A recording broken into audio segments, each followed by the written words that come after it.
नमस्कार दोस्तों। जैसा कि हमने हमारे पुराने वीडियो में देखा था कि कार्बन एमिशन क्या होता है, इंडस्ट्रियलाइजेशन का क्या इफ़ेक्ट था जिसके कारण ग्रीन हाउस गैसेस का एमिशन होता था और वो ग्रीन हाउस गैसेस को हम किस तरीके से कार्बन एमिशन के फॉर्म में कन्वर्ट करते थे, किस तरीके से उसको मेज़र करते थे। कार्बन करेंसी क्या होता है, कार्बन 1 टन ऑफ CO2 क्या होता है, वो किस तरीके से हम उसको इक्विवेलेंट करके कंपेयर करते हैं बाकी अदर ग्रीन हाउस गैसेस से। तो और किन-किन एक्टिविटीज़ से हमारा CO2 या फिर अदर जो ग्रीन हाउस गैसेज़ है उनका एमिशन होता है। तो आज का जो हमारा लेक्चर रहेगा, उसमें हम बेसिकली कार्बन मार्केट का जो फाउंडेशन है, कि कार्बन मार्केट को किस तरीके से एज़ अ मार्केट के फॉर्म में देखा जाता है। तो वो कहाँ से आया है, किस तरीके से उसको हमारा करंट ग्लोबलाइजेशन वाले मार्केट में उसको लाया गया है। तो उसका ओरिजिन देखेंगे, तो उसके लिए हम देखते हैं सबसे पहले कार्बन मार्केट। ये एक किसान है। ये एक लेटेस्ट न्यूज़ थी 3 जनवरी की। एक किसान है कुलदीप सिंह चिम्मा जी। इन्होंने अपने खेत में $4000 एक्स्ट्रा अर्निंग करी इन्होंने अपने 65 एकड़ के लैंड में। $4000 मतलब आज की रेट के अकॉर्डिंग 3.2 लैक्स के आसपास इन्होंने एक्स्ट्रा अर्निंग करी है।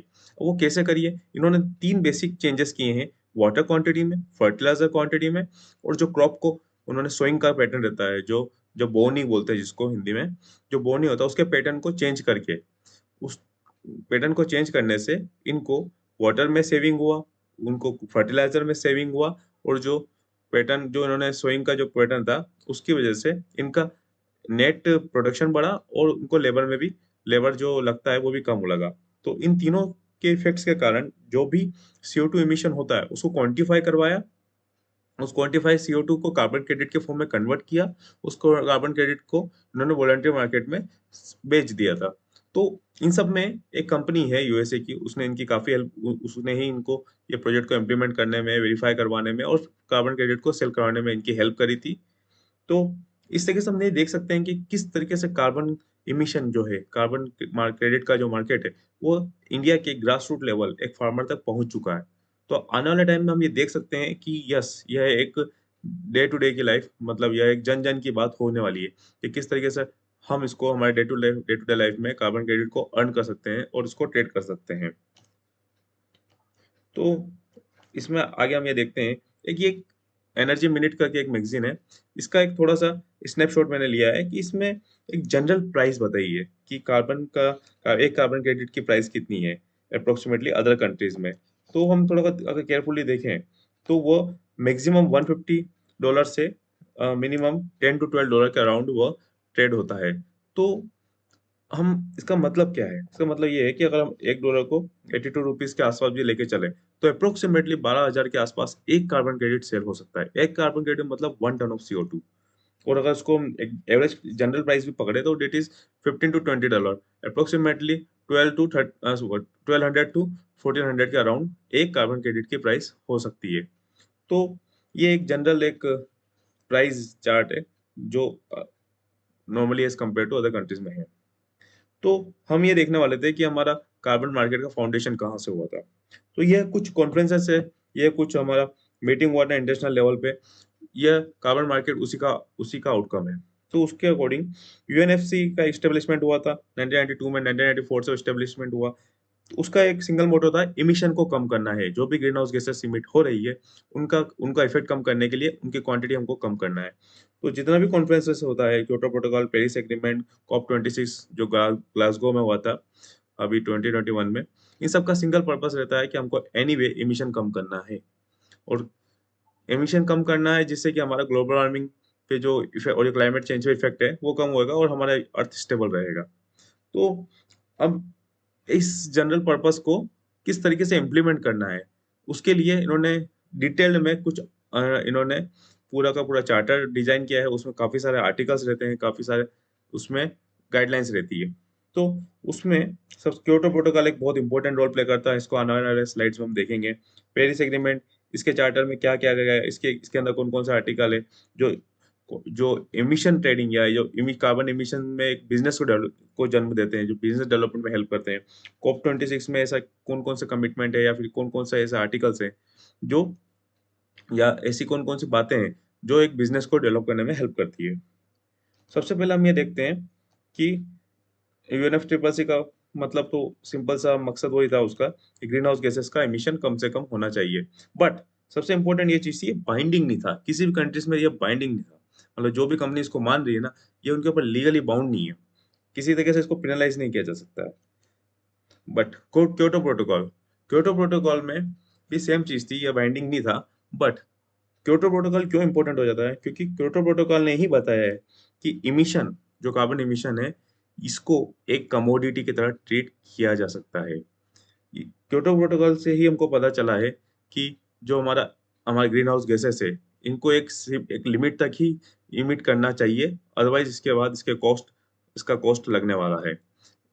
क्योटो प्रोटोकॉल ने ही बताया कि कार्बन को उसको ट्रैक कर सकते हैं, उसको ट्रेड कर सकते हैं एज ए कमोडिटी। तो ये क्योटो प्रोटोकॉल के ही देन है कि ये तीन जो इम्पोर्टेंट पार्टी जो इमिशन के पैरामीटर्स है, वो क्योटो प्रोटोकॉल ने ही से ही आए हैं। क्योटो प्रोटोकॉल ने से ही बताया कि पब्लिक और प्राइवेट सेक्टर दोनों इसमें पार्टिसिपेट कर सकते हैं, अपने कार्बन क्रेडिट या कार्बन मार्केट में एमिशन को कम करके उसको ट्रेड कर सकते हैं। अब क्योटो प्रोटोकॉल ने एक जनरल ओवरव्यू तो दे दिया कि हाँ, एक जो एमिशन है उसको एक कमोडिटी की तरह उसको उसको मेजर किया जा सकता है, उसको ट्रैक कर सकते हैं, उसको ट्रेड कर सकते हैं। और बट उसके कौन कौन से आर्टिकल है जो इसको और एक सॉलिड फॉर्म देते हैं, उसको किस तरीके से इम्प्लीमेंट करना है वो बताते हैं। तो इसमें क्योटो प्रोटोकॉल के 3 आर्टिकल थे, 6, 12 और 17। ये तीनों इसके प्रैक्टिकल किस तरीके से इम्प्लीमेंट होगा उसको बताते हैं। तो सबसे पहला आर्टिकल था आर्टिकल नंबर 6।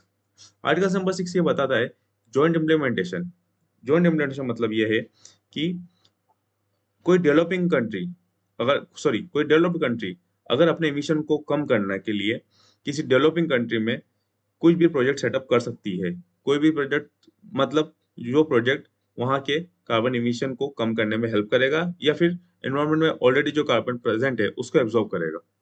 तो जॉइंट इम्प्लीमेंटेशन और क्लीन डेवलपमेंट मैकेनिज्म, इन दोनों में कोई भी डेवलप्ड कंट्री किसी डेवलपिंग कंट्री में इस तरह का सेटअप कर सकती है। और जो तीसरा आर्टिकल था आर्टिकल 17, वो है इंटरनेशनल एमिशन ट्रेडिंग, IET। इसमें क्या होता है कि जो भी डेवलपिंग कंट्री अगर वो सुमोटो मतलब वो आगे से कुछ करके एक्टिविटी करके अगर कार्बन क्रेडिट अर्न कर रहा है, तो उसको वो बेच सकता है। किस तरीके से बेच सकता है? इसमें दो तरीके के मार्केट होते हैं, एक होता है मैंडेटरी मार्केट और एक होता है वॉलंटरी मार्केट। तो मैंडेटरी मार्केट उन लोगों के लिए है जो डेवलप्ड कंट्रीज है, जहाँ पे बाइंडिंग है, उनको इमिशन अपनी एक सेट लिमिट से ज्यादा नहीं करना है। उन लोगों के लिए है, उन कंट्रीज के लिए है मैंडेटरी मार्केट। उनका वहां पे वो कंपनीज वहां पे उनको परचेस करना कंपल्सन है, जिनके लिए लिमिट सेट की गई है।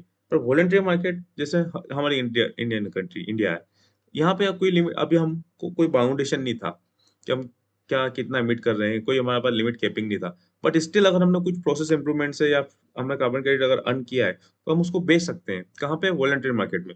वॉलंटरी मार्केट में बायर और सेलर दोनों के पास बाउंडेशन नहीं है।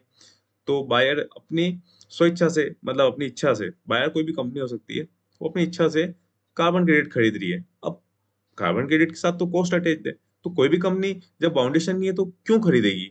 उसका उसका पर्पस रहता है मार्केटिंग। वो अपने आप को ऐसे प्रोजेक्ट करेगी कि मेरी जो कंपनी है, मेरा जो प्रोडक्ट है वो कार्बन इमिशन फ्री है। तो वो इसको एक पॉजिटिव पब्लिसिटी देता है नेशनल और इंटरनेशनल लेवल पे। तो लोग, जो कंपनी है वो इसलिए वॉलंटरी मार्केट में जाके कार्बन क्रेडिट खरीदती है।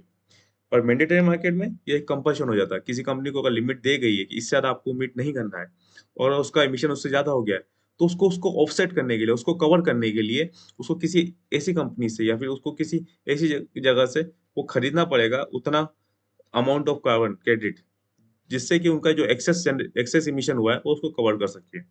नेक्स्ट स्लाइड में आप लोग देखेंगे कि इसको एक एग्जांपल से हम देखते हैं कि यह किस तरीके से होता है। तो यहाँ पे देख सकते हैं हम, ये एक एज्यूमिंग ये कंपनी ए है, ये कंपनी बी है। तो यहाँ पे ये अगर कंपनी ए ने एक ये जो रेड पोर्शन है, ये एमिशन अगर एक्सेस किया है, तो इसको ऑफसेट करने के लिए, इसको कवर करने के लिए उसको किसी ऐसी कंपनी से या फिर उसको किसी ऐसी जगह से उतना कार्बन क्रेडिट उस अमाउंट में उसको खरीदना पड़ेगा, उसको उतना कि उसका ये वाला ऑफसेट बैलेंस हो जाए। तो सपोज ये कंपनी भी है, इसने अपने सेट लिमिट से इतन एक एक्स अमाउंट कम उसने एमिशन किया था, तो कंपनी बी से इतना खरीद लेगी। पर ये जो बाय और सेल परचेस है, यह एक मैंडेटरी मार्केट में होगी, क्योंकि यहाँ पे कंपनी ए के पास कंपल्शन था कि उसको एमिशन लिमिट में ही करना है। तो उसको कवर करने के लिए उसने जो कार्बन खरीदा, वो उसने कंपनी बी से एक मैंडेटरी मार्केट के थ्रू खरीदा।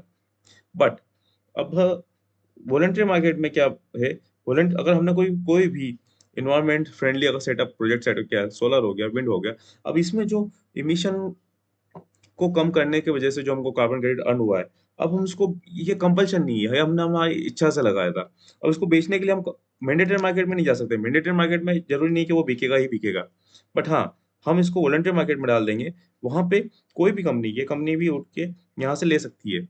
तो या और चाहे तो ये नहीं भी ले सकती है, क्योंकि वॉलंटरी मार्केट है। तो यहाँ पे ये कंपनी इसको खरीद सकती है, क्योंकि पर यहाँ पे यह कंपल्शन नहीं है कि खरीदेगी ही सही। तो इसी कारण एक काफी टाइम से एक विवाद था, काफी टाइम से एक इशू यहाँ पे क्रिएट हो चुका था कि क्योटो प्रोटोकॉल के बाद जिन डेवलपिंग कंट्रीज ने काफी सारे इको फ्रेंडली या इमिशन फ्रेंडली ऐसे प्रोजेक्ट सेटअप किए, जिससे कि उनकी कंट्रीज में इमिशन कम हुआ और उन्होंने काफी सारे कार्बन क्रेडिट अर्न किए थे। तो पेरिस एग्रीमेंट जब 2015 में हुआ था, उसमें ऐसी कोई बात कही नहीं गई कि डेवलपिंग कंट्रीज में जो कार्बन क्रेडिट अर्न हुए हैं वॉलंटरी मार्केट में, उनका क्या होगा। उनको कोई खरीद नहीं रहा था, क्योंकि वो वॉलंटरी था, कंपल्शन नहीं था। बट जो मैंडेटरी मार्केट था, वो तो वहां पे तो ट्रेडिंग हो रहा था, बट वॉलंटरी मार्केट में ट्रेडिंग नहीं हो रहा था, या उस लेवल पे नहीं हो रहा था जिस लेवल पे होना है। तो 2015 में जब पेरिस एग्रीमेंट हुआ, तो इसमें इसके क्या क्या मेन इंपॉर्टेंट कैरेक्टरिस्टिक्स थे। सबसे पहला था इसमें लीगल बाइंडिंग। यह एक लीगल बाइंडिंग था, क्योटो प्रोटोकॉल लीगल बाइंडिंग नहीं था। इसमें भी जो हमारा इसमें जो 2 डिग्री और 1.5 डिग्री सेंटीग्रेड वाला था, वो इसमें टारगेट सेट किया गया था कि हमको हमारा टेम्परेचर जो है 1.5 डिग्री के नीचे रखना है। और इसमें सबसे इंपॉर्टेंट चीज जो आई थी, वो थी NDC, national determined contribution. NDC मतलब हर कंपनी अपने से बताएगी कि वो क्या टारगेट रख रही है, उसको अचीव करना है, उसको वो टारगेट अचीव करना है डेडलाइन तक। तो उसी उसी लाइन पे इंडिया ने भी कुछ टारगेट सेट किए थे। उसमें से जो 3 मेजर टारगेट है, वो मैं यहाँ पे बताता हूँ। सबसे पहले था हमारा जो नॉन फॉसिल फ्यूल एनर्जी है, वो हमारा 40% हो जाएगा। सेकंड जो हमारा था कि जो हमारा इमिशन इंटेंसिटी है, वो 33 to 35% हो जाएगा। और जो भी हमारा कार्बन हमारा ऑलरेडी इन्वायरमेंट में प्रेजेंट है, हम उसको एब्जॉर्ब करने के लिए हम ट्रीज और फॉरेस्ट को कवर बढ़ाएंगे हमारा, तो जिससे कि CO2 एब्जॉर्ब होगा। तो ये हमारे मेजर टारगेट थे, और लेटेस्ट न्यूज़ के हिसाब से हम इसको काफी हद तक इसको अचीव करने के पास आ चुके हैं। बट स्टिल पेरिस एग्रीमेंट में ऐसा कुछ बात नहीं कही गई कि जिन लोगों ने वॉलंटरी मार्केट में कार्बन क्रेडिट जनरेट किए थे, मतलब जिन्होंने ट्रेड करने के लिए डाले हैं, उनका क्या होगा। पेरिस एग्रीमेंट में ऐसी कोई क्लैरिटी नहीं आई थी। तो अभी जो सॉरी ये COP26 है, अभी जो हाँ COP26 हुआ था नवंबर में 2021 में, उसमें इस चीज को क्लियर कर दिया गया है कि जिन क्योटो प्रोटोकॉल के बाद जिन डेवलपिंग कंट्रीज ने कार्बन क्रेडिट अर्न किया है, और वो भी वॉलंटरी मार्केट में इन्होंने ट्रेडिंग के लिए रखा है, वो 2025 तक बेच सकते हैं, और उनको as a carbon credit companies accept कर सकती है। तो ये एक सबसे बड़ा मेजर इसमें इनपुट था कि यस, कार्बन क्रेडिट जो उस टाइम पे सेल नहीं हो पाए, वो अभी तक सेल हो जाएंगे, क्योंकि COP21 के बाद जो एमिशन नॉर्म्स है वो काफी स्ट्रिंजेंट हो चुके हैं। तो हर कंपनीज को अपने एमिशन को फॉलो करने के लिए या उसको ऑफसेट करने के लिए कार्बन क्रेडिट खरीदना ही पड़ेगा। और क्या इसमें आउटकम था कि इसमें जो फंडिंग था, जो 2009 में कमिट किया गया था $100 बिलियन का, और अभी तक खाली $15 ही दिया गया था। तो उसको बोला गया है कि 2025 तक उसको बढ़ाया जाएगा, और बाकी फंड को भी रिलीज किया जाएगा।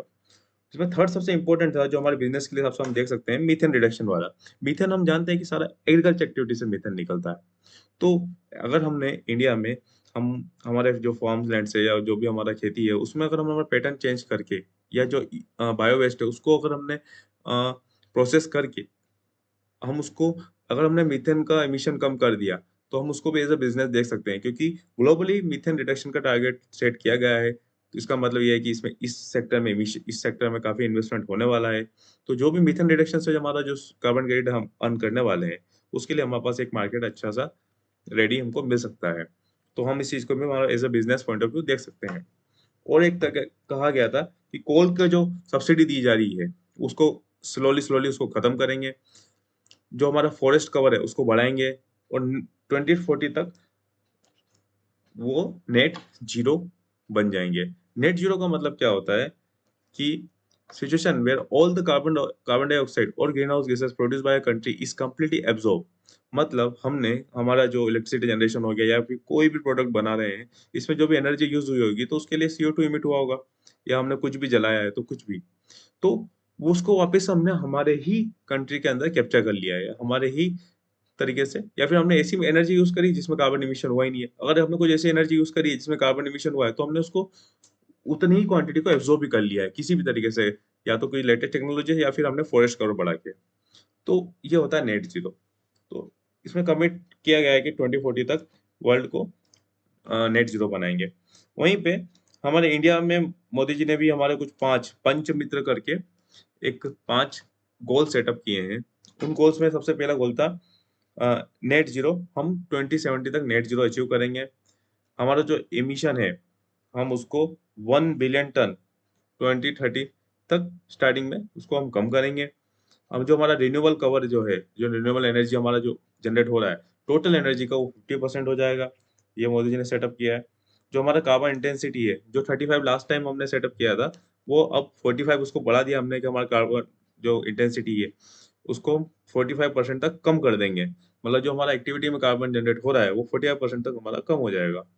और जो हमारा नॉन फॉसिल फ्यूल एनर्जी है उसका जो कैपेसिटी है वो 500 गीगावाट कर देंगे। यह एक कंपैरिजन चार्ट है। हमने पेरिस एग्रीमेंट में 175 कहा था कि हम 175 गीगावाट करेंगे, बट इस बार हम COP26 जो हुआ है हमारा, इसमें हमने वो टारगेट 500 किया है। और हम एक अच्छी न्यूज़ ये है कि हम इंडिया काफ़ी रैपिड फेज से अपने इस गोल को अचीव करने की इस डायरेक्शन में बढ़ रहा है। इवन काफ़ी डेवलप कंट्रीज से भी हम काफ़ी फास्ट हैं और अच्छे से इसको कवर कर रहे हैं। जो परसेंटेज है रिन्यूएबल एनर्जी का, वो पहले लास्ट टाइम 40% सेट किया गया था, अभी 50% सेट किया है।